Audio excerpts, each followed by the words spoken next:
Identify the social and political issues and steps taken by the government to solve these issues in Britain in the 1800s. In the 1800s, Britain's government faced issues in their government such as a very limited voting population, repressed labor unions, and a need to reform parliament. The government passed bills in their government using ideologies such as nationalism.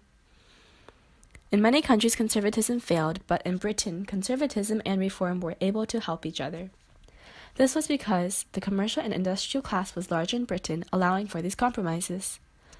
The British law, tradition, and public opinion also all showed a strong respect for civil liberties. Laws that were passed favoring greater economic freedom and even repealed acts that limited labor organizations. With the Catholic Emancipation Act, Catholics could not become members of Parliament. This ended the Anglican monopoly of British political life. This expanded the diversity of voter participation and overall increased suffrage rights. Conservatives heavily influenced the administration and tried to protect the interests of the landed and the wealthy classes. Examples of this was the Corn Law, the 1815 law passed by Parliament that maintained high prices for domestically produced grain by levying import duties on foreign grain. Then the Combination Act was passed to outlaw worker organizations and unions.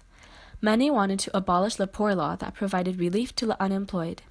Then bills were passed to resolve these issues, such as the Great Reform Bill of 1832.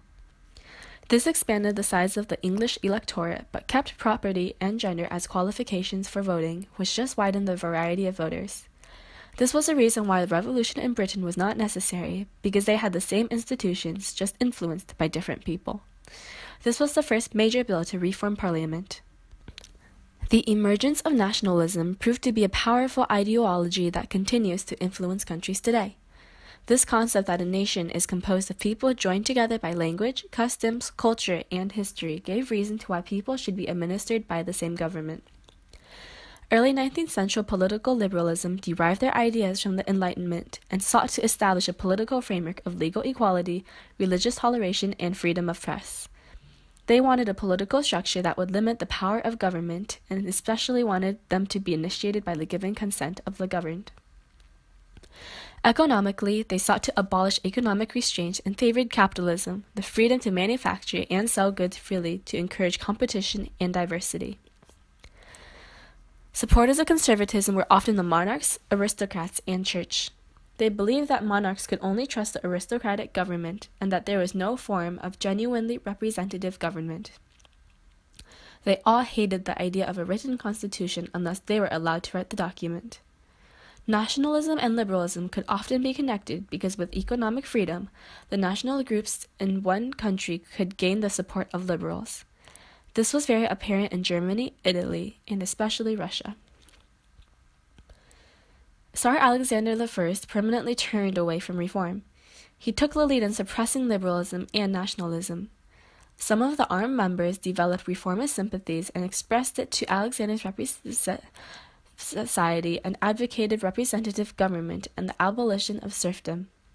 Tsar Alexander died unexpectedly, leading to the lack of a direct heir and the uncertainty of his legal structure. Junior officers then plotted to take the troops and cause reform. Many officers rebelled and refused to take an oath to the Tsar, and then many people were killed under Nicholas's orders. Although the Decembrist revolt failed, it was the first rebellion with specific goals of politics of a constitutional government and the abolition of serfdom. Under Nicholas's autocracy, repression of censorship, surveillance, and the secret police emerged.